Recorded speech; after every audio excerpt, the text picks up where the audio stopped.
Welcome to More Than Renovating, a renovate and real estate podcast. Our founder, Belinda Smith, talks to industry experts to provide you with the knowledge and information you need to make renovating for love and profit your reality. Belinda will also chat to some of her Renovation Mastery members who are just everyday people doing extraordinary things, following their passions in the renovation and property space. So, let's jump straight into the episode. Enjoy. Hi everyone, I'm Belinda Smith from Renovate and Real Estate, and I'm really excited today. I have with me Jordan de Jong, and Jordan is the inventor and the brains behind a company called Game Plans.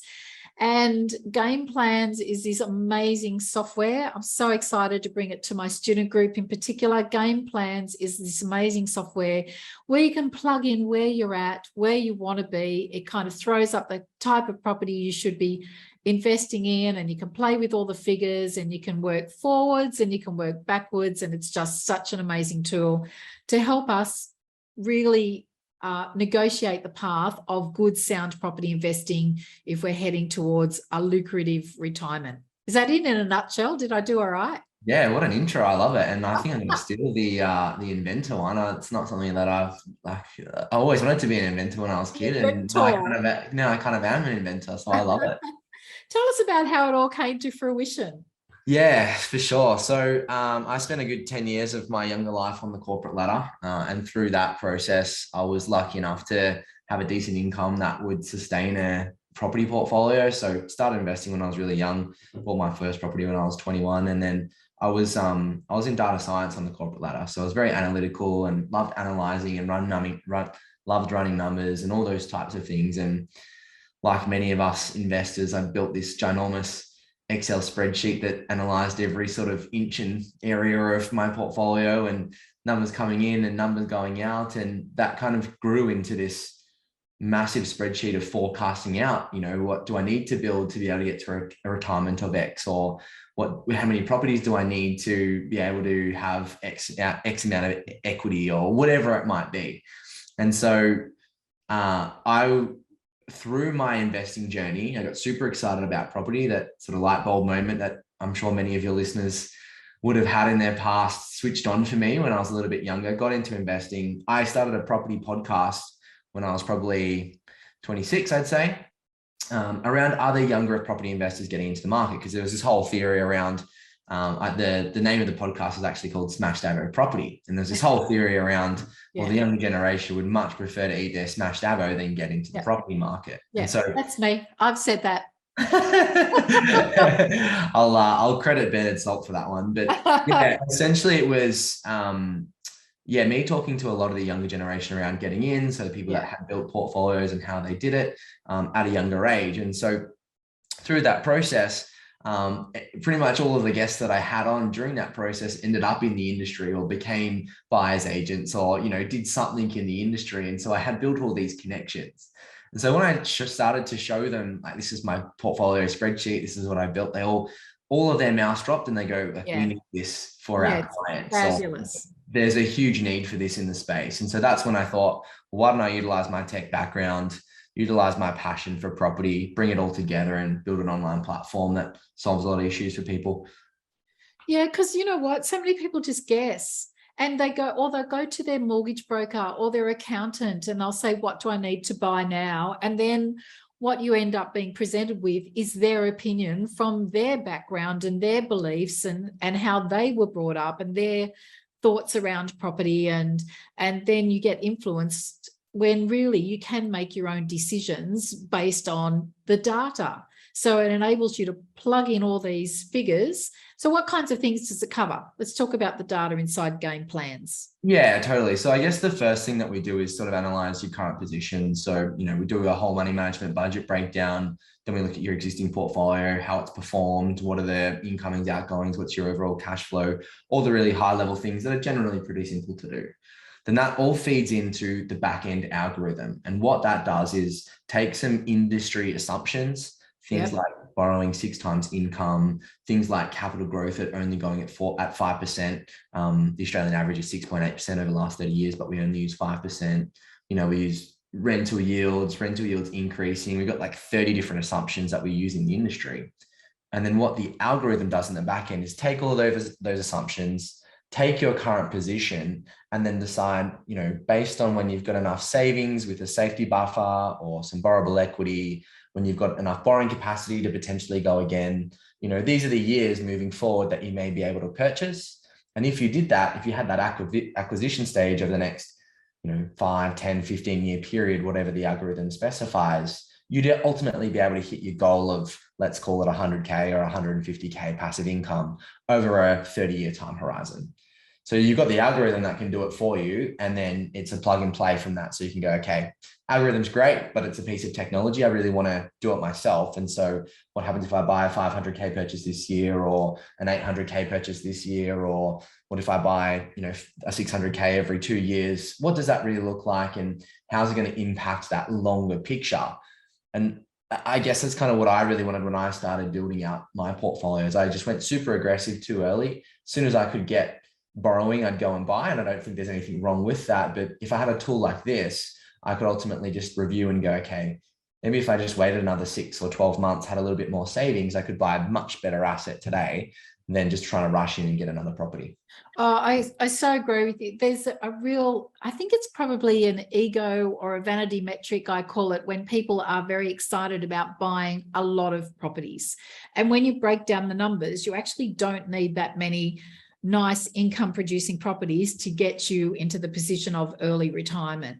So, a lot of the information we receive is go out there, buy, make sure you're in debt up to your eyeballs and keep pushing and all that kind of stuff. And I'm the first one to admit, and I'm in the renovation space, I can be a bit of a lazy renovator in that I'll only do new builds or renovations that I know are going to make a significant impact on my equity and my moving forward. And the properties that I'll buy also have the ability to create some great income as well. So I know from just working it out over the years, because I too bought 7 properties in like 18 months and was going for it. I thought I don't need to be this tied up with this much activity to end up in a position of early retirement on less. So it's really cool when you can play with the numbers before you actually go and take those actions, those very expensive actions. You can just plug in examples and see where it's going to take you in your software. It's very, very cool. So who are your typical clients? Who takes up game plans? Yeah, I think there's probably 2 main ones. The first one, and the predominant one, would be those people that are already property investors, typically have 1 or 2 properties within their portfolio, and they feel stuck. They don't know how to get into the 3rd or get into the 4th. They don't know how the lending game works, or, feel like they might have bought 1 or 2 dud investments to begin with. And so they're really at this crosshair of, I understand property investing is good and that's what I want to do, but, how are these people got 5 property portfolios or 10 or 20 or whatever the news article's posting that day? How do I grow my portfolio and how do I build at that sort of size? And they've invested in, they've paid their deposits, they're financially invested into building a portfolio, and now they want to continue to expand. And so it's really our sort of guidance on, okay, well, let's stop. You don't need to go, maybe you don't even need to buy another property. Let's go back and understand what your goals and risk profile actually are. What does retirement look like? How much passive income will you need? Is it in 10 years? Is it in 30 years? Do you want to slow down and work or stop work altogether and get out as soon as possible?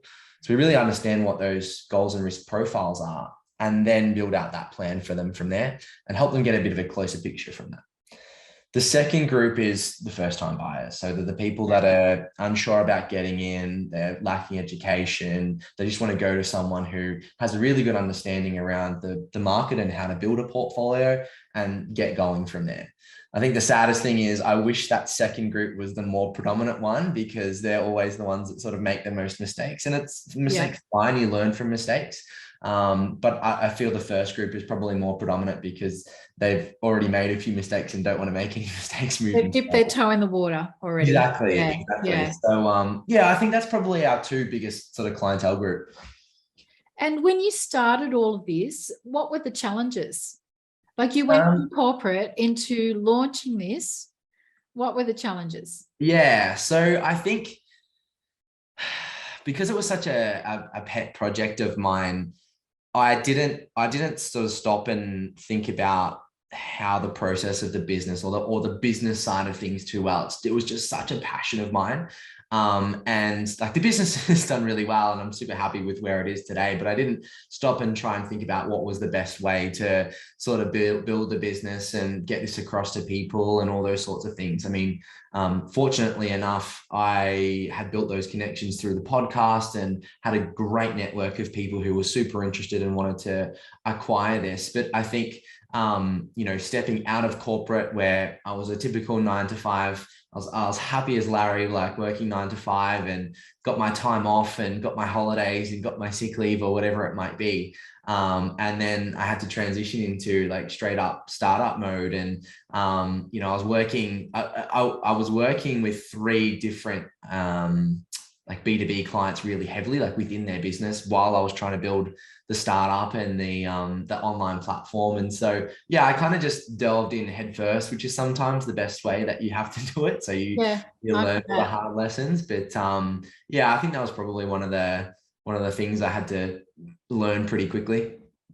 Yeah, I think that just launching it and putting the rocket together once it's halfway up there is the best, because you've got no choice but to do that.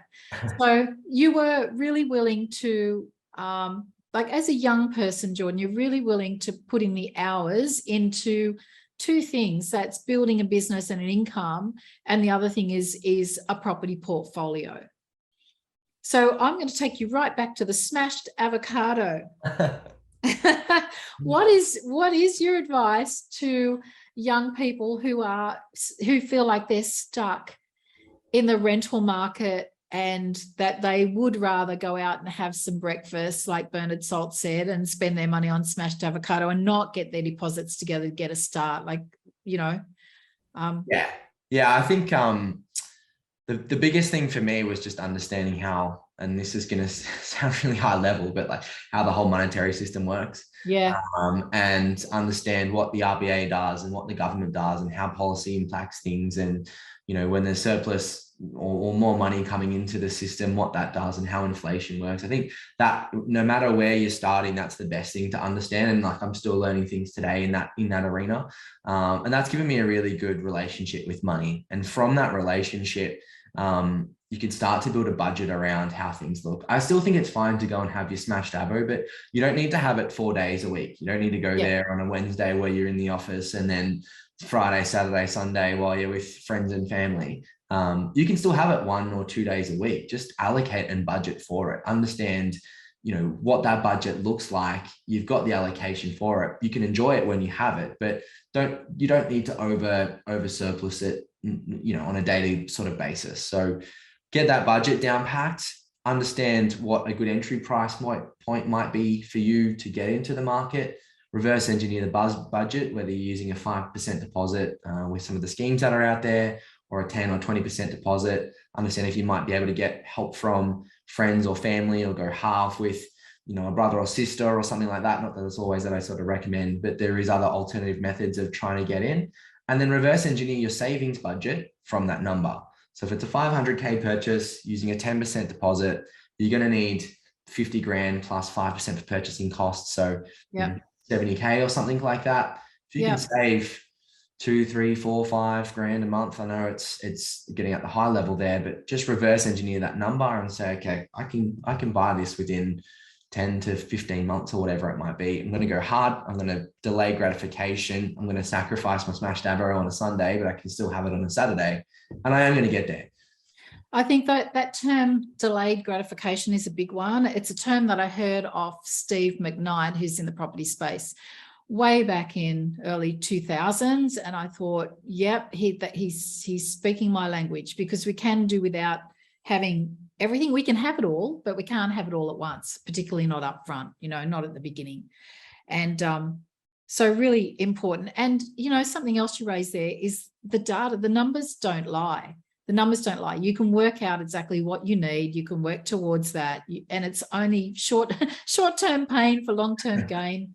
A big lesson for the kids, I think. And the other lesson as a mum, and now a grandma, is just that, a lot of friends will say, just don't bother, don't worry about it, just rent, that's okay. And that just breaks my heart, because I think that's just going to stop you from being as successful as you can be, and that it is possible, and that some of the alternatives you threw out there, doing something in partnership with somebody else, yeah, it's not a perfect scenario, but hey, if it's good enough to get you started, it's a great way to get going. So refreshing, Jordan. Thank you. What do you think is the most important lesson that you've learned in getting all of this started in your career? Yeah, it's a good question. I've got a thing that I read to myself every morning, that like whenever I do something in business or learn something in business, I write it down and then I read it to myself every morning. Yeah. Is it cool if I go through that? Yeah. Cool. Go. So there's a few things. The first one is value people. Yeah. So give everyone 100%, no matter how big or small they are. Don't ever outgrow anyone. Something that I typically see a lot of people do is they become very successful, and then people that help them get there, they kind of put to the side, but you never know where those people are going to be in 5 or 10 years from you now. Yep. Have a limitless mindset. So I'm big on the quote, like, whether you think you can or you can't, you're right. Like if you think you can do something, you'll find a way to do it. And I feel like anchoring yourself to any sort of humble goal will only keep you attached to it. So you have to unanchor yourself from being humble or being limited and just keep going. Gut feelings is something I've really learned in business. If I felt off about something, I'd take action immediately, even if it costs income or salary or something like that. If I feel off about something, I'll make a trigger on it, because 95% of the time there is something wrong. Something that I've learned recently is keep driving the business. So I've got to stay in the driver's seat. I can outsource as much as I can. I can hire great people to do great things, but no one will ever be as passionate about what I'm doing than me. So I've got to really stay in the driver's seat from that side of things. I'll keep going. No discount. Yeah, no, keep going. I love it. And it's really, I'm totally aligned. Keep going. I've learned to not give any discounts. I always found that, like, I always thought the discounts would help you get a deal done. But in reality, it just makes the client value your service less. Yeah. You've got to provide value, and you're providing that value for a reason. So the client needs to see that value. Always learn. So I feel like knowledge is invaluable. You can either do it yourself now and spend 20 hours trying to learn from mistakes, or you can learn from others now and for 10 hours and avoid that mistake. So I would take learning up front more important than just giving it a go and trying to learn from mistakes, even though I think mistakes are good and you can learn from them, and that there needs to be an element of that. If you can learn from someone else, you're going to be better off. You can save that pain. Exactly. Be visible. So I think branding is very critical. Get noticed. If you want to fast track it, you can pay for it. Otherwise, just be consistent, be yourself, and provide real value. Find a rhythm in your day. So I get much more done between 5 and 7 a.m. than I do any of the rest of the day. Yep. So, and some days for me work better than others for certain tasks. So allocate those days for those tasks. Have a healthy balance. So I tend to burn myself out when I do 50, 60 plus hour work weeks. I find that it's unhealthy and it affects my performance on the good days. So I don't try and push through it anymore. I just take a break and reset. And family first. So I've got a daughter, and I always used to use the excuse that I'm going to work really hard for my kids and they're going to be, have financial stability when they're older or whatever it might look like. But I've realized that my kids don't really want an inheritance when they're 60 years old and I'm passed away. They kind of want me as a parent today. So family first. That's my last one. Oh, I love all of those. Okay. So, you're different. I mean that in the nicest possible way. It's just the way my brain works. So tell me about, like, is there something about you personally that makes you really aligned to success like this? Yeah. Tell me about weird Jordan. Yeah, weird Jordan. Because I'm weird, Belinda. I kind of live with I have like a mantra. It's just a 3-word mantra. Yeah. Persistence. Yeah. Consistency. Yeah. And balance. Yeah. So like I've got all these like tables and things that I monitor on myself. Yeah. But those are the 3 things that I found that have really kept me on top of everything. So I'm persistent with everything that I do. Yeah. I'm consistent. Like I don't have like bad quality weeks and good quality weeks. It's always the same quality. But Yeah. then I also have the reason for that quality is I've got balance in my life. I enjoy my life. I enjoy my family. I spend time with them. I take time to do things that I like to do. And I think that really feeds into itself. Yeah. I struggle hardest with balance. I really do. There's like we were just talking before this podcast, we've all got a lot going on in our personal lives, right? So I struggle the hardest with, because I'm so passionate about what I do as well. I'm all in, and you're all in. So that's why we can launch these rocket ships. But at the same time, so important just to reflect on what really matters. You're so right about your kids. They want our time more than anything else. It's very easy to lose track. Who's been the most important influence in your career or your past? Or have you done like personal development studies? Yeah, like I've probably read every single health self book under the sun, and they're all great. And like I've watched YouTube videos and all that sort of stuff. I love it and I think it's great. But the biggest two influences is definitely firstly my wife. She's just incredible. Like she took me out of that sort of 9 to 5 mindset, and she's always been an entrepreneur and like followed business and followed her passion regardless of what the income looks like. She's just loves what she does and has that entrepreneurial mindset. So she's really shifted me into that side of things and encouraged me to be the best. What does she do? Are She you does allowed to say that? Yeah, no, she does lots of things. So she runs a social media company. So she does social media for quite some large organizations and runs all their sort of influencer systems and everything else behind that. So she loves that and talking to people, and she's just a very visual, creative girl. And then secondly, she's a talent agency manager. So she manages Miss Universe Australia and gets all like the jobs for her and all those sorts of things as well. So fantastic. Is there a Miss Universe for the over 50s? There must be, I'm sure. No candidates are good enough. How funny. All right. So you guys are driven as a couple, and it's so nice that you mentioned her as an influence in your life. Think a supportive partner. You can't beat a supportive partner for just allowing you the space to explore and have a go, and know that, you know, they're there to pick you up a little bit if a day doesn't go so well. So you're pretty organized. What keeps you on track? Couple of things. There's this, my favorite book of all time is called The One Thing.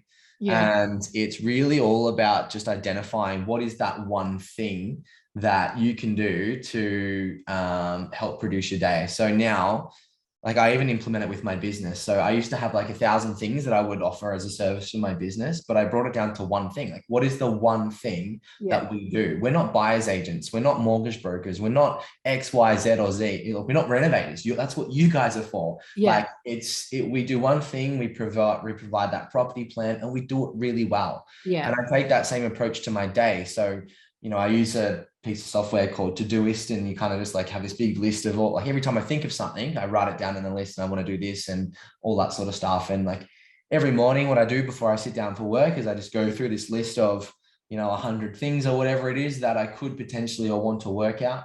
I identify the one thing in that list that would be the most productive or enhance my business the most, or, you know, get the best result out of. I allocate it for today, and I just don't stop working until that one thing is done.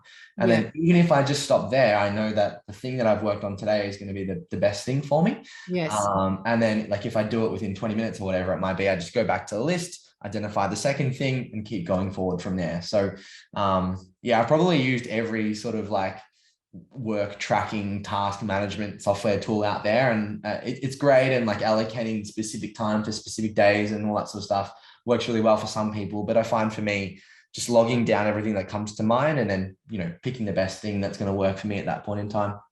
And you raised a really important point before about getting up early, starting at 5 and working through to 7.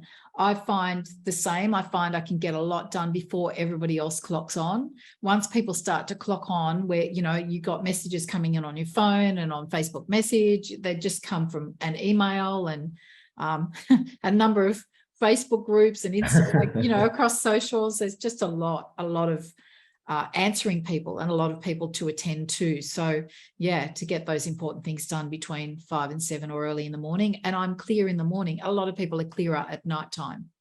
Yeah, I'm the same. Like I couldn't like get past 7 o'clock. I'm ready for bed. Like I'm usually asleep by 9. Yeah. But that time in the morning, no one in the house is awake. No one's on social media. No one's emailing me. No one's, doing anything. And it's just 2 hours of bliss where I get the most done. Yeah. And I like to get the worst things done first. Yeah. Rather than have that feeling inside while you're doing all these menial tasks, you've got that one big awful thing to do and it's going to be a difficult thing to tackle. If it's sitting there and you're thinking about it, then your day is not as enjoyable anyway while you're putting it off. So you might as well jump in and crack through that one first. Get it done. Yeah, I totally agree. Yeah. All right. So you've got a bit of a balance, more than me, I would suggest. You've worked out how to balance things between personal life and work life. And how big do you want this to be? How big does Jordan want to take this game plans? Oh, what's your game plan about game plans? It's such an interesting question, and I get asked a lot. And I've had a lot of offers for equity and all those sorts of things, and I really could turn this into quite a large online sort of business. I think that with that side of things, you do lose a lot of the nicheness and passion for it. And like I might change over time, but right now I'm just really enjoying the success of the business. I mean, it's only been 18 months. I love every client that we get to work with. I try and keep it as relational and be there for all of our clients as much as possible. And I really like that side of the business, but there is capability for it to go quite big. We have recently brought on a BDM who will help sort of sign up with that sort of the B2B partner side of things. So that'll be really interesting to see how that grows. He's quite large in the sort of mortgage broking space, which is an avenue we haven't sort of gone down yet, and has great connections with major aggregators and stuff like that. So that'll be really interesting to watch to sort of see how it goes. There's a lot of people that sort of have this theory of blowing up a business. You could easily go and spend 6 figures a month on advertising and get a good ROI out of that. But I've seen so many businesses go too hard too early and are trying to climb to catch back up with it. And I don't want to get to that point. And so I'm really loving the growth of the business at the moment. If we stay on this trajectory, then I'll be super happy. And I just want to put the client first, I guess. Yeah. I'm very conscious too. I mean, I know in my renovation business, I could put a whole bunch of students in, but I'm really mindful that everybody who comes into the group gets the attention that they deserve. So it's grow, contract, grow, that kind of thing, just to look after everybody, make sure that they get what they came for. Do you believe in mentors? Do you have business coaches and mentors along the way? Yes, I definitely believe in mentors. It's definitely a big thing for me. The funniest thing is there's 2 people I'd consider like sort of mentors in the space, and I've actually turned them both into business partners on different businesses. Yes. So yeah, I've like hired mentors earlier on and everything else like that. But I think once you get 2 or 3 like-minded people in the same room and you have the same conversations and get excited about things, if you can turn them into firstly mentors, then friends, then essentially family, and then even to business partners, I think that's something that I completely admire. So I've been very thankful for that. Yeah, me too. It's awesome when somebody else knows your business inside and out and they've helped you grow it. And then you've got access to their brains as well as your own when you're thinking about what the next right move might be. Yeah, spot on. I actually probably should look for a mentor who's kind of been in the tech space and grown a fairly large tech company, because that's probably where I'm lacking. My mentors are probably more in the property space and the buyer's agent space and everything else like that. So I'm always constantly looking to continue learning from bigger and better people too. Yeah, me too. Awesome. Thanks, Jordan. If somebody wanted to, if they were interested in your software as an individual out there listening to this podcast, a lot of renovation and property buffs out there might be interested in taking this on. The best way for them, I think, is to go through me, I guess. Yeah, in relation definitely. to that? You're a good, strong partner of ours, and I'm super humbled to be a part of your course and work with your guys and help them through their journey. So yeah, definitely reach out to Belinda. She'll help walk you through the process, and at least you get all of the other benefits of all the other guests that you've had onto the podcast, and help them through that thing. And yeah, if you want to go through a bit of a plan and sort of see how that looks, we can incorporate everything that you've learned on the podcast from there. Oh, look, coming across your software, Jordan, it really was a missing link for me in relation to the most raised question is, what's my next right move? What should I be doing? Everyone's looking for the perfect property or the perfect scenario for them to move them closer to that, income or retirement. So it's fantastic. Absolutely brilliant stuff. Thank you so much for joining me today. No, thanks for having me. It's been absolutely my pleasure. And thank you for all the positive feedback on the platform. It's very humbling. Oh, no, it's brilliant. We should do this in 5 years' time. Imagine what this is going to be in 5 years' time. I might be Miss Universe in the over 50s category. I love it. That sounds Maybe great. by then I'll be in the over 60s category. There definitely won't be one of those. Awesome. And you will have a gazillion income producing properties, and who knows where this software will take you. Awesome. Thanks, Jordan. Appreciate it. No worries. Thank you very much. Bye.